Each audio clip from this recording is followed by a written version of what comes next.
Olá, tudo bem com você? Aqui é o professor Wesley e essa é mais uma videoaula da playlist de ecologia. Nessa videoaula discutiremos o conceito de sucessão ecológica, enfatizando o que é a sucessão, quais são os tipos, quais são as etapas e o que é importante que você guarde aí para a prova do Enem e para os vestibulares, beleza? Então vamos lá? Bem, quando a gente fala de sucessão ecológica, é importante que vocês entendam de antemão que é um processo gradativo no qual você tem a colonização de um determinado ambiente e, por sua vez, esse ambiente ele vai sofrendo uma alteração na composição da comunidade ao longo de muito e muito tempo. Em outras palavras, a gente pode conceber que a sucessão ecológica nada mais é do que a alteração de um determinado ambiente e, por sua vez, essa alteração está atrelada com fatores bióticos, fatores abióticos que vão se alternando ao longo do tempo.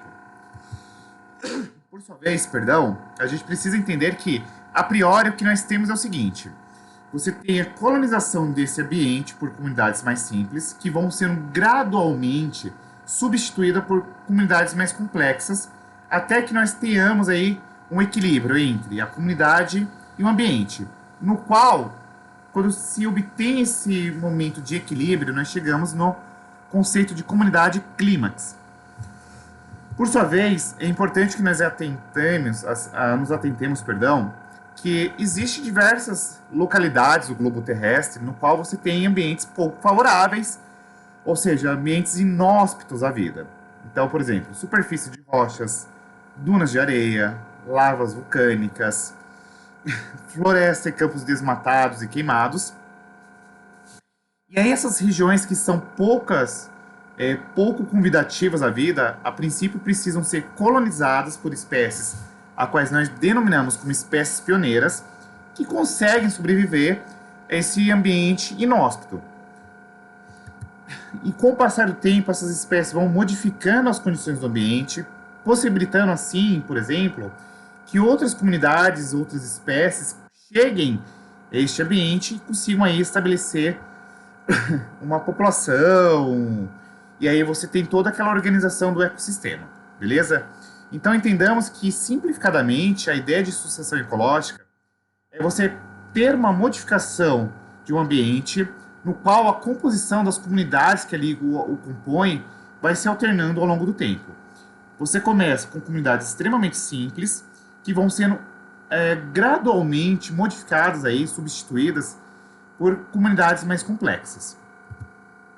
Então, eu gosto sempre de trazer essa figura porque ela é bem ilustrativa. Você tem aqui um ambiente inóspito, ou seja, vamos supor, uma rocha vulcânica recém-formada. E aí, a princípio, você tem que ter o quê? Você tem que ter aqui organismos que consigam se adaptar a esse ambiente pouco convidativo à vida, ou seja, um ambiente inóspito, como, por exemplo, líquens, briófitas. E com o passar do tempo, essas briófitas, esses líquens, são modificados agora por outros tipos de organismos, como, por exemplo, ervas, arbustos, até que nós tenhamos aqui uma complexidade muito maior dessa região. E aí, esse processo ele se dá em algumas etapas. Você tem aí o primeiro momento, que é a comunidade pioneira, que a gente chama de ecese, que é basicamente aquela primeira comunidade que vai se instalar nessa região aí pouco despovoada. São basicamente organismos que conseguem tolerar a condições bastante adversas. Então, nós podemos pegar aqui, por exemplo, organismos autotróficos. Por sua vez, esses organismos eles apresentam uma grande capacidade de modificar as condições ambientais, beleza? Entretanto, um aspecto que merece ser trazido aqui na nossa discussão é que no estágio de ecese você tem uma baixa diversidade de espécies. E por sua vez, a produtividade primária bruta ela é superior ao próprio consumo, ou seja, a atividade fotossintética ela é superior à atividade respiratória. Haja vista de que você não tem outras espécies ali colonizando aquele ambiente. E aí a gente pode colocar como exemplos de possíveis comunidades pioneiras cianobactérias, líquens, gramíneas, beleza? E aí, por sua vez, o que é importante vocês guardarem aqui como destaque na prova do Enem, para os vestibulares estaduais, etc. Vamos pegar aqui os líquens, que é uma associação de algas e fungos. Tá? Elas conseguem crescer aqui nas superfícies de rochas, da onde elas conseguem absorver a pouca umidade existente. Por sua vez, os líquens eles apresentam um metabolismo que é capaz de produzir ácidos que reagem com os minerais das rochas e, por sua vez, isso provoca sua degradação, permitindo assim um maior acúmulo de água e o estabelecimento ali de musgos e outros vegetais de pequeno porte. Por sua vez, as gramíneas são algumas espécies que conseguem colonizar aqui dunas de areias. E por sua vez, aqui você tem sementes que são trazidas pelo vento e conseguem suportar tanto o calor quanto a escassez hídrica e o solo aí pouco estável. E a gente pode colocar aqui como exemplos de gramíneas, capins, gramas, as relvas. E aí essa comunidade pioneira, pessoal, a ICESI, ela vai provocar uma série de várias alterações ali naquele determinado ambiente que podem ser resumidas a, primeiro, você tem aqui uma redução nas bruscas variações de temperatura do solo, um aumento na umidade, aumento na deposição de matéria orgânica, aumento na disponibilidade de nutrientes, aumento na retenção de água. E aí, como eu falei anteriormente, os líquens eles liberam alguns ácidos que provocam o intemperismo das rochas, e isso pode ser extremamente importante tanto para a colonização, por exemplo, de briófitas, quanto também para a formação dos solos. E isso, por sua vez, acaba tendo aí como consequência imediata a estabilização do solo. Beleza? Então, nesse primeiro momento, você vai ter organismos extremamente simples, mas que esses organismos, em decorrência da atividade fotossintética e justamente essas alterações que eu acabei de elencar aqui, possibilita com que outras espécies, posteriormente, consigam colonizar esse ambiente. E aí você tem um segundo estágio que nós chamamos de comunidade intermediária, ou também chamado de série, que é basicamente aquela comunidade que ela é oriunda das modificações ambientais provocadas pela comunidade pioneira. A biodiversidade, por sua vez, acaba sendo um pouco maior quando comparada à ICESI, e aí você tem comunidade herbácea arbustiva que passa a competir com as gramíneas, e essa competição se dá basicamente aí por luminosidade e nutrientes, e por sua vez a comunidade arbórea ela começa a se desenvolver. Uma vez essa comunidade arbórea se desenvolvendo, ela possibilita, por exemplo, com que a comunidade de animais consigam ali coabitar esse ambiente, tá? E por sua vez é importante ainda trazer aqui na nossa discussão, pessoal, que nesse estágio você ainda tem agora a continuidade dessas alterações aí nesse ambiente, beleza? E aí nós chegamos agora no grande momento, no creme brulee da coisa, que é a comunidade clímax, que é basicamente o último estágio da associação ecológica, no qual você tem estabilidade entre as comunidades e o ambiente. Então a gente pode pegar aqui, por exemplo, a floresta amazônica, você tem uma elevada biodiversidade, e por sua vez essa elevada biodiversidade acarreta em nichos ecológicos variados e altamente especializados. Aqui não se recorde o nicho ecológico, é basicamente o papel biológico desempenhado por uma determinada espécie em um habitat, beleza? E aí a gente pode colocar questão de reprodução, questão de hábitos alimentares e etc. Por sua vez, agora que você tem uma elevada biodiversidade, nichos ecológicos variados e altamente especializados, isso acarreta uma complexidade muito maior de relações ecológicas. Além disso, um aspecto que merece ser pontuado é o que tange em relação à produtividade líquida estar próxima a zero. E nós entenderemos o que é produtividade líquida daqui a pouco. Mas, em outras palavras, é basicamente você pensar agora na questão de taxa de produção fotossintética menos respiração, tá? Por sua vez, todo alimento que é produzido pelos organismos autotróficos, isto é, aquele organismo que é capaz de produzir o próprio alimento, ele vai ser consumido agora pelos organismos heterotróficos, isto é, aquele organismo que não consegue produzir o próprio alimento, beleza? E todo o oxigênio que é produzido na fotossíntese, por sua vez, acaba sendo consumido na respiração. E aí, o que é importante que vocês se atenham? Que quando a gente pensa em sucessão ecológica, você vai ter aumento de produtividade bruta, aumento do consumo, diminuição de produtividade líquida, aumento da biomassa total da comunidade, aumento da diversidade de espécies e nichos ecológicos, aumento da competição e também no tamanho das cadeias alimentares, teias alimentares, e por sua vez você pode ter durante todo esse processo o quê? A extinção de algumas espécies e o surgimento de outras. E aí, mais especificamente, quando se fala de produtividade, eu quero chamar a atenção de vocês a dois conceitos importantes.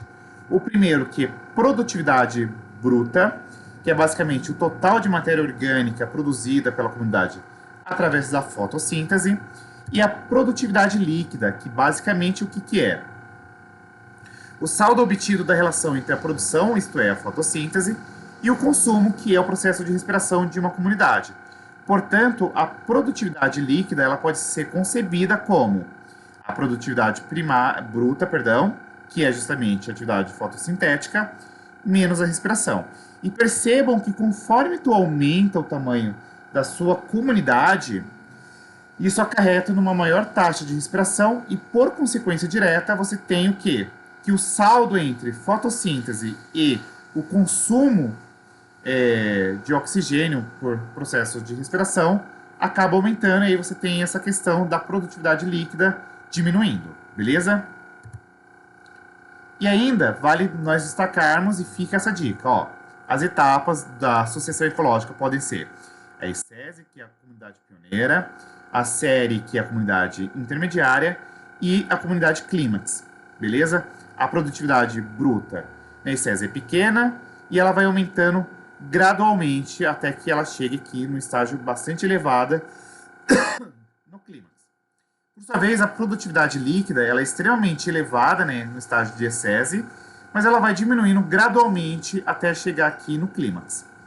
A biomassa, por sua vez, ela é bastante pequena na ESSESI, mas ela vai aumentando até ficar extremamente elevada no estágio de clímax. E a biodiversidade, que a priori é muito pequena no estágio de comunidade pioneira, ela é extremamente elevada na comunidade clímax, beleza? E é importante ainda nós destacarmos o conceito de sucessão primária e sucessão secundária. Vamos lá entender o que é uma coisa e o que é outra. A sucessão primária, simplificadamente, ela nada mais é do que um estágio de colonização de um ambiente que ela tem início em uma área antes desabitadas. E aí o que acontece? As condições ambientais daquele local são altamente desfavoráveis à vida. Então é o que a gente estava vendo nesse momento. Então você tem ali questão de rochas nuas, dunas de areias, lavas vulcânicas solidificadas. É um ambiente inóspito à vida, mas que gradualmente ele vai sendo colonizado. Por sua vez, a sucessão secundária ela se dá basicamente em locais que já foram anteriormente ocupados por uma comunidade biológica, e essa comunidade ela foi modificada por alguma alteração ambiental, como por exemplo, catástrofe natural ou por ação do homem. E essas mudanças que acontecem aqui, elas são geralmente mais rápidas do que aquelas que acontecem, por exemplo, nas sucessões primárias. Então você já tem um solo pré-formado, já existe ali algum nutriente, beleza? E a cada comunidade clímax que vai se estabelecer em uma sucessão secundária, a diversidade de espécies é cada vez menor, beleza? Então vale destacar que no contexto de sucessão secundária, quando você pensa em específico nos impactos ambientais, você tem extinção de espécies, e uma vez que você tem extinção de espécies, isso acarreta na redução da biodiversidade. E aí, como exemplos que eu consigo trazer a vocês, são, por exemplo, campos abandonados, áreas destruídas por queimadas, desmatamentos, inundações, beleza? Então, ó, fica a dica aqui. Sucessão primária, ela inicialmente se dá aqui numa área que anteriormente não existiam seres vivos. E aqui a gente tem exemplos, rochas nuas, dunas, ilhas vulcânicas, lagos recém-formados. E a sucessão secundária, ela inicia-se aqui numa área na qual anteriormente já existiam seres vivos.